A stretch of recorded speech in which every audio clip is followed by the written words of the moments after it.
বিসমিল্লাহির রহমানির রহিম। ভাই ও বোনেরা, যে যেখান থেকে আমাকে দেখছেন এবং শুনছেন, আপনাদের সবাইকে আমার সালাম, আসসালামু আলাইকুম। আশা করি আপনারা ভালো আছেন, আমিও ভালো আছি। UK property gossip by Tasmina YouTube চ্যানেলের পক্ষ থেকে জানাই শুভেচ্ছা।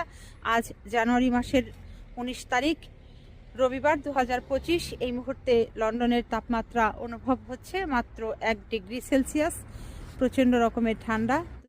তো যা হোক, আজ আপনাদের সাথে যে বিষয়টি নিয়ে কথা বলতে চাচ্ছি সেটা হলো যে বাংলাদেশের বিজিবি অর্থাৎ বর্ডার গার্ড বাংলাদেশ যারা আছেন তাদের প্রতি আমি আজ ধন্যবাদ জানাতে এই ভিডিওতে এসেছি। বাংলাদেশে যত বিজিবির সদস্য আপনারা আছেন, আপনাদের প্রতি আমার শ্রদ্ধা রইল, গভীর শ্রদ্ধা জানাচ্ছি, ভালোবাসা জানাচ্ছি। আপনারা সত্যি আসলে অনেক দেশপ্রেমিক। দেশের জন্য আপনারা অনেক কিছু আগেও করেছেন। দেশ স্বাধীনতার পর থেকে শুরু করে আজ অবধি আপনারা দেশের হয়ে কাজ করে যাচ্ছেন, কাজ করছেন। তো সম্প্রতি একটি জিনিস দেখলাম, সেটা হলো যে ঝিনাইদহ জেলার মহেশপুর উপজেলায় যে একটি নদী আছে, যে নদীর নাম হচ্ছে কোদলা নদী। এই নদীর 5 কিলোমিটার জায়গা আপনারা ভারতের দখলে ছিল, সেটিকে পুনরুদ্ধার করেছেন। এই জিনিসটা যখন আমি জানলাম, আমার যে কত আনন্দ লেগেছে, ভালো লেগেছে, এটি বলে বোঝাবার মতো নয়। কোদলা নদীর 5 কিলোমিটার জায়গা বাংলাদেশের এই বিজিবি আপনারা পুনরায় দখল করে নিয়েছেন। পুনরায় দখল করে নিয়েছেন এ কথাটি বলছি এজন্য যে ভারত এটিকে দখল করে নিয়েছিল। এক সময় এই কোদলা নদীতে প্রচুর পরিমাণে মাছ হতো।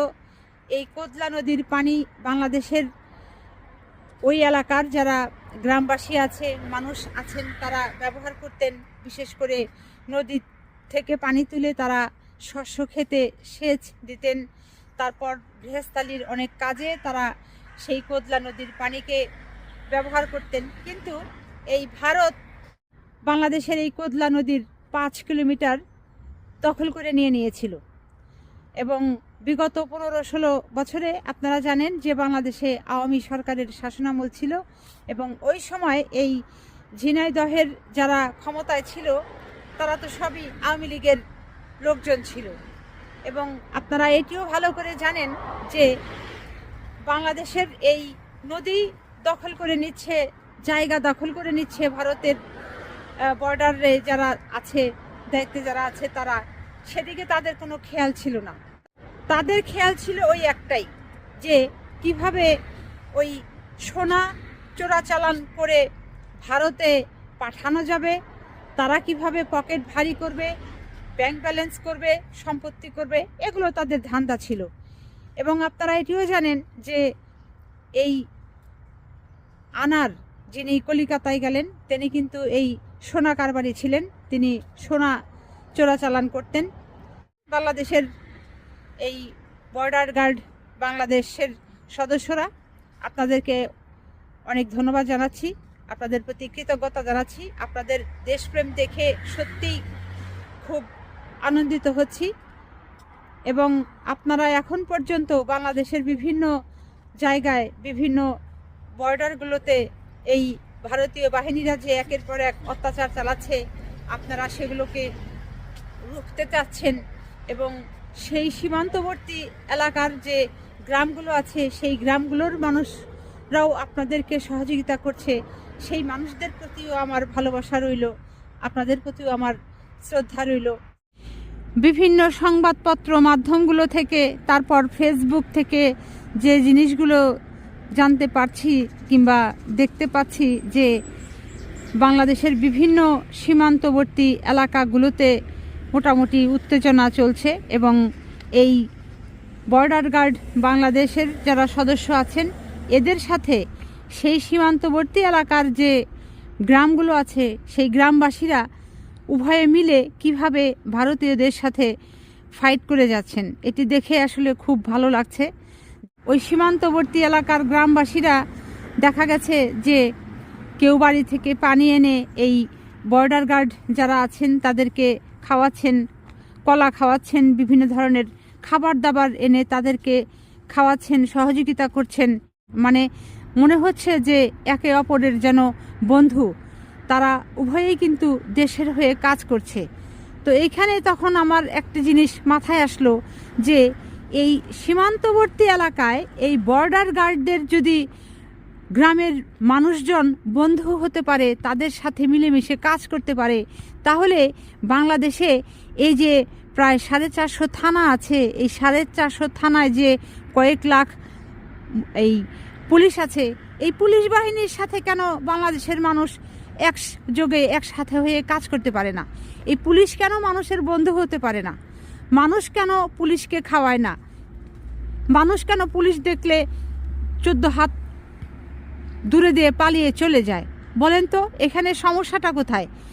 এখানে কি সমস্যা মানুষের নাকি সমস্যা পুলিশের? আমার তো মনে হয় না যে সমস্যা মানুষের ভিতরে। কারণ মানুষের ভেতরে যদি সমস্যা থাকতো, এই আজ দেখেন এই মানুষগুলো এই বর্ডার গার্ডদেরকে তাদের বাড়ি থেকে খাবার এনে খাওয়াতো না, তাদের পাশে থাকতো না। কাজেই মানুষগুলোর সমস্যা নেই, মানুষগুলো ভালো। সমস্যা তাহলে মনে হচ্ছে এই পুলিশগুলোর ভেতরেই, যে এই পুলিশগুলোর ভেতরে এমন কোনো সমস্যা আছে তাদের চরিত্রে, খাসিলতে, আচার আচরণে, কথাবার্তায়, ব্যবহারে, যে তারা মানুষ তাদেরকে ভয় পায়, ঘৃণা করে এবং তাদের থেকে দূরে সরে থাকতে চায়। এটাই হচ্ছে আসলে মূল ব্যাপার। বাংলাদেশের পুলিশ বাহিনীর সদস্য ভাইয়েরা, আপনারা আজ এই বর্ডার গার্ড বাংলাদেশের যারা সদস্য, এদের দিকে তাকিয়ে দেখেন। লাগলে এদের কাছ থেকে আপনারা শিখেন যে এরা কি করে মানুষের এত ভালোবাসার পাত্র হলো। তাদের ভেতরে কতটা দেশপ্রেম আর আপনাদের ভেতরে কতটা দেশপ্রেম। আপনারা কি করেছেন বলেন তো? এই 5 আগস্টের আগে গত 15-16 বছর এইভাবে মানুষদেরকে আপনারা হত্যা করলেন, গুলি করলেন, মেরে ফেললেন, এটা কি কোনো কাজ করেছেন? আপনারা কার পাওয়ারে এগুলো কাজ করেছেন? যে পাওয়ারে আপনারা কাজ করেছিলেন, সে পাওয়ারটা আপনাদের এখন কোথায় চলে গেছে? সেটি তো পালিয়ে চলে গেছে। এখন আপনাদের এমন অবস্থা হয়েছে যে এখনও শত শত পুলিশ আছেন, অপকর্ম করে রেখেছেন, যে কাজে যোগদান করতে পারছেন না। আপনাদের ভয় আছে যে আপনাদের ফাঁসি পর্যন্ত হতে পারে। আপনারা পালিয়ে আত্মগোপনে এখনও শত শত পুলিশ রয়ে গেছেন। গত 15-16 বছরে বাংলাদেশে আওয়ামী সরকারের শাসন ছিল। এই শাসন আমলে বাংলাদেশের অনেক জেলাতেই সীমান্তবর্তী এলাকা আছে। দেখা যাবে, খুঁজলে বের হবে যে অনেক সীমান্তবর্তী এলাকাতেই বাংলাদেশের জমি দখল করে নিয়ে গেছে ভারত। তো যেহেতু এই কোদলা নদীর 5 কিলোমিটার বর্ডার গার্ড বাংলাদেশের সদস্যরা দখলে নিয়ে নিতে পেরেছেন, পুনরুদ্ধার করতে পেরেছেন, আশা করা যায় যে আরও যে জমিগুলো, জায়গাগুলো কিংবা নদীগুলো এই ভারতের দখলে গত 15-16 বছরে চলে গেছে, সেটিও ইনশাল্লাহ আপনারা বের করতে পারবেন। তো আজ এখানেই শেষ করব। সবাই ভালো থাকবেন, সুস্থ থাকবেন এবং আমার জন্য দোয়া করবেন। আমার এই চ্যানেলটিতে লাইক, কমেন্ট, শেয়ার এবং সাবস্ক্রাইব করবেন। আসসালামু আলাইকুম, আল্লাহ হাফেজ।